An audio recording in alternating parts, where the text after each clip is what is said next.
Và xongស្វាគមន៍មកកាន់ Channel គំនិតនិងលុយថ្ងៃនេះយើងនឹងធ្វើការស្វែងយល់ជាមួយគ្នាអំពីផ្នត់គំនិតនិងលុយហើយនឹងជាគំនិតដែលមានឥទ្ធិពលមួយចំនួនដែលត្រូវបានដកស្រង់ពីសម្ដីរបស់បុរសដ៏មានឥទ្ធិពលរបស់សហរដ្ឋអាមេរិកគឺលោក Donald Trump ដែលប្រហែលជាអ្នកទាំងអស់គ្នាបានស្គាល់គាត់រួចមកហើយដែលគាត់គឺជាប្រធានាធិបតីរបស់អាមេរិកដែលពោរពេញដោយគំនិតអាជីវកម្មហើយមុខជំនួញដែលគាត់ត្រូវបានគេស្គាល់ច្រើនជាងគេនោះគឺពាក់ព័ន្ធទៅនឹងអាជីវកម្មអចលនទ្រព្យនឹងតែម្ដងបាទជាការពិតមិនថាអ្នកចូលចិត្តគាត់ឬក៏អត់ទេប៉ុន្តែអ្វីដែលមិនអាចប្រកែកបាននោះគឺទស្សនៈរបស់ Trump ពាក់ព័ន្ធនឹងរឿងលុយកាក់ហើយនឹងភាពជោគជ័យផ្សេងៗហ្នឹង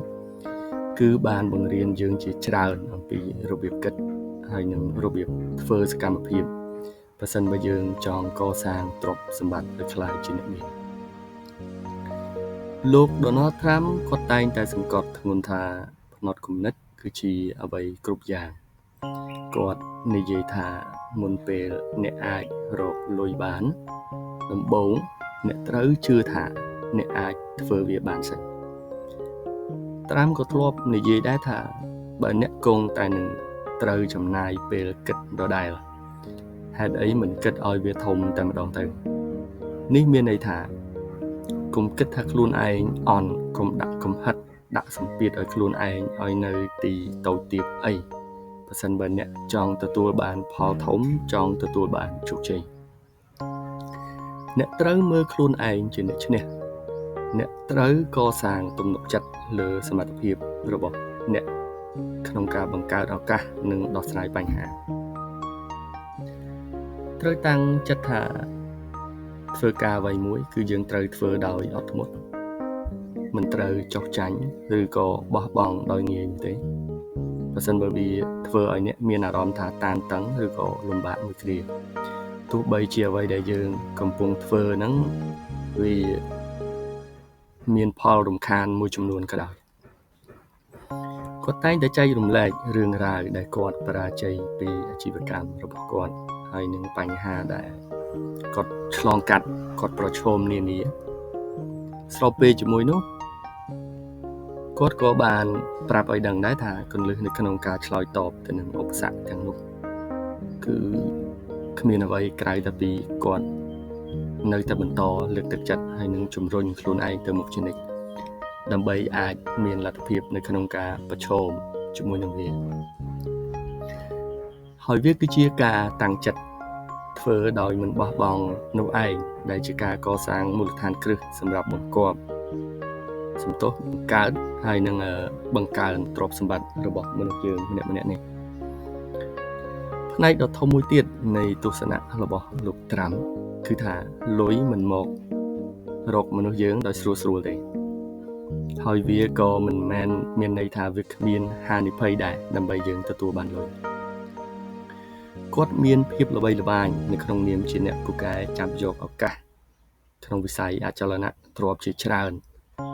ប៉ុន្តែរាល់ឱកាសទាំងអស់នោះមិនមែនមានន័យថា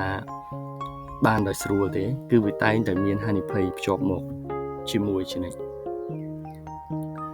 ជាទូទៅគាត់បានវិភាគពីទីផ្សារក៏ដូចជាស្វែងយល់ពីព័ត៌មានពាក់ព័ន្ធផ្សេងៗយ៉ាងយកចិត្តទុកដាក់ហើយនឹងរៀបចំផែនការដើម្បីឆ្លើយតបយ៉ាងប្រុងប្រយ័ត្នផងដែរត្រាំនិយាយថាយើងស្អប់ការបរាជ័យប៉ុន្តែពេលខ្លះគឺការបរាជ័យនឹងទៅវិញទេដែលជាចម្លើយសម្រាប់ធ្វើឲ្យយើងរកឃើញវិធីថ្មីដើម្បីឈ្នះនិងជោគជ័យដូច្នេះកុំខ្លាចបរាជ័យអីហើយត្រូវមើលឃើញថាវាជាជំហានសម្រាប់រៀនសូត្របើសិនបើអ្នកចង់បង្កើនលុយរបស់អ្នកត្រូវតែមានឆន្ទៈនៅក្នុងការដើរចេញពីទម្លាប់សនុកសុខស្រួលរបស់អ្នកឬដែលយើងតែងតែហៅថា comfort zone នោះឯងត្រាំគឺជាអ្នកចរចាដ៏ពូកែម្នាក់ហើយគាត់ជឿជាក់ថាជំនាញចរចាគឺចាំបាច់សម្រាប់មនុស្សគ្រប់គ្នាដែលត្រូវការភាពប្រកបប្រជានៅក្នុងការទទួលបានលុយច្រើនចូលមកក្នុងជីវិតការចរចាមានន័យថាជាការយល់ដឹងពីអ្វីដែលអ្នកចង់បាន ហើយនឹងធ្វើឲ្យដៃគូរកស៊ីយល់ស្របនៅអ្វីដែលនឹងផ្ដល់ប្រយោជន៍ដល់អ្នកគាត់បង្រៀនថាមនុស្សយើងគួរតែស្គាល់ពីតម្លៃខ្លួនឯងហើយរៀនចរចាដើម្បីទទួលបានតម្លៃរបស់ខ្លួនយើងនោះមួយវិញទៀតសូមកុំទម្លាប់ទាមទារតិចជាងអ្វីដែលអ្នកសមនឹងទទួលបានឯងហើយចំពោះផ្នត់គំនិតដែលយើងត្រូវទាមទារនៅតម្លៃដែលត្រូវប្រាថ្នានៃតម្លៃខ្លួនរបស់យើងនឹងគឺអាចអនុវត្តបានមិនថាតែចំពោះការចរចាក្នុងកិច្ចព្រមព្រៀងអាជីវកម្មឬក៏ប្រាក់ខែពីកន្លែងធ្វើការរបស់អ្នកឬក៏សូម្បីតែនៅពេលដែលអ្នកត្រូវការទិញទំនិញផ្សេងដូចជារថយន្តអីជាដើមត្រាំបានសង្កត់ធ្ងន់ពីសារៈសំខាន់នៃការសេពគប់មនុស្សរបស់អ្នកគាត់លើកឡើងថាមនុស្សយើងគឺជាមធ្យមភាពនៃមនុស្ស5នាក់ដែលយើងតែងតែចំណាយពេលជាមួយច្រើនបំផុតនៅក្នុងជីវិតប្រសិនបើអ្នកចង់ក្លាយជាអ្នកមានសូមហុំព័ទ្ធជុំវិញខ្លួនអ្នកជាមួយនឹងមនុស្សដែលមានផ្នត់គំនិតវិជ្ជមាននិងមានមហិច្ឆតាក្លាយជាអ្នកមានន័យថាពេលខ្លះគេមិនមែនជាអ្នកមានក្នុងពេលបច្ចុប្បន្នទេប៉ុន្តែគេមានគំនិតដែលជាអ្នកមានគេមានគំនិតដែលចែករំលែកគ្នាទៅវិញទៅមកល្អមិនមែនជួបគ្នាគ្រាន់តែនិយាយពីរឿងផឹកស៊ីនិយាយតែពីរឿងស្រីញីនិយាយតែពីរឿងល្បែងហើយនឹងការចំណាយពេលអត់ប្រយោជន៍នោះឡើយការគ្រប់គ្រងការណែនាំត្រឹមត្រូវនឹងជួយជំរុញឲ្យអ្នកមានកម្លាំងចិត្តឈ្មោះនិងអភិវឌ្ឍខ្លួនដើម្បីទទួលបានអ្វីដែលអ្នកចង់បានកាន់តែឆាប់រហ័សជាចុងក្រោយត្រាំបាននិយាយថាលុយមិនមែនសំដៅតែលើយើងយកមកសម្រាប់ការចំណាយប៉ុណ្ណោះទេប៉ុន្តែត្រូវដឹងគុណតម្លៃវាលើសពីនោះគឺវាជាឧបករណ៍ដ៏សំខាន់ដើម្បីបង្កើតឱកាសនិងគុណតម្លៃផ្សេងទៀតជាច្រើនក្នុងជីវិតរបស់មនុស្សយើងគាត់និយាយថាទ្រព្យសម្បត្តិផ្ដល់ឲ្យមនុស្សយើងនៅសេរីភាពហើយសេរីភាពនោះគឺរាប់បញ្ចូលទាំងសេរីភាពនៅក្នុងការទទួលយកហានិភ័យនៅក្នុងការដែលអាចប្រឈមនឹងហានិភ័យនៅពេលដែលយើងកសាងអាជីវកម្មនិងកសាងឥទ្ធិពលក្នុងសង្គមជាតិផងដែរលោកលើកទឹកចិត្តឲ្យមនុស្សព្យាយាមគិតឲ្យធំហើយនឹងវែងឆ្ងាយក្នុងការប្រើលុយឲ្យធ្វើអ្វីមួយដែលផ្ដល់ប្រយោជន៍រយៈពេលវែងដូចជាកសាងអាជីវកម្មដែលផ្ដល់ផលល្អប្រសើរនិងធានាបាននូវសេចក្តីសុខរបស់យើងនាពេលអនាគតជាជាងប្រឹងប្រែងធ្វើអ្វីទៅលើប្រយោជន៍ភ្លាមមានន័យថាធ្វើអីចង់បានលុយភ្លាមប៉ុន្តែ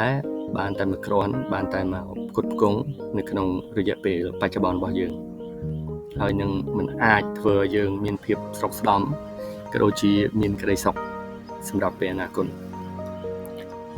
ដូច្នេះសរុបមកវិញគំនិតស្នូលមួយចំនួនដែលយើងបានរៀនពី Donald Trump ពាក់ព័ន្ធនឹងផ្នត់គំនិតហើយនឹងលុយនៅក្នុងនេះគឺមាន5ចំណុចធំបាទទី1គឺមនុស្សយើងបើគង់តែនឹងចំណាយពេលគិតដដែលគិតវាឲ្យធំតែម្ដងទៅទី2យើងត្រូវហ៊ានទទួលយកហានិភ័យពីកិច្ចការដែលយើងបានពិចារណាយ៉ាងប្រុងប្រយ័ត្នរួចហើយមិនត្រូវខ្លាចទេប៉ុន្តែត្រូវធ្វើវាតែម្ដងទី3ការចរចាគឺជាជំនាញសំខាន់ដូច្នេះត្រូវហ្វឹកហាត់នៅក្នុងការរៀនចរចាប្រកបដោយភាពឆ្លាតវៃដំបូងយើងតែងតែខ្លាចយើងតែងតែមានអារម្មណ៍ខ្មាស់អៀនប៉ុន្តែធ្វើបានបន្តិចទៅយើងស៊ាំហើយវាទៅជាទម្លាប់វាទៅជារឿងធម្មតាដែលយើងត្រូវចរចាដើម្បីភាពជោគជ័យដើម្បីស្វែងរកលុយសម្រាប់ខ្លួនយើងហើយទី4ត្រូវសេពគប់មនុស្សដែលមានផ្នត់គំនិតវិជ្ជមាននិងមានមហិច្ឆតាខ្លាយជាអ្នកមានទី5សូមចាំថាលុយគឺជាឧបករណ៍សម្រាប់ធ្វើឲ្យអ្នកមានអនាគតដ៏ល្អប្រសើរនិងសេចក្តីសុខសុភមង្គលតើអ្នកយល់ស្របនឹងអ្វីដែល Donald Trump លើកឡើងដែរទេហើយបើសិនជាមានអ្វីបន្ថែមទៀតនោះសូម comment ខាងក្រោមជាចុងបញ្ចប់សូមជួយចុច like និង subscribe ដើម្បីទទួលបានមាតិកាថ្មីៗបន្ថែមទៀតសូមអរគុណ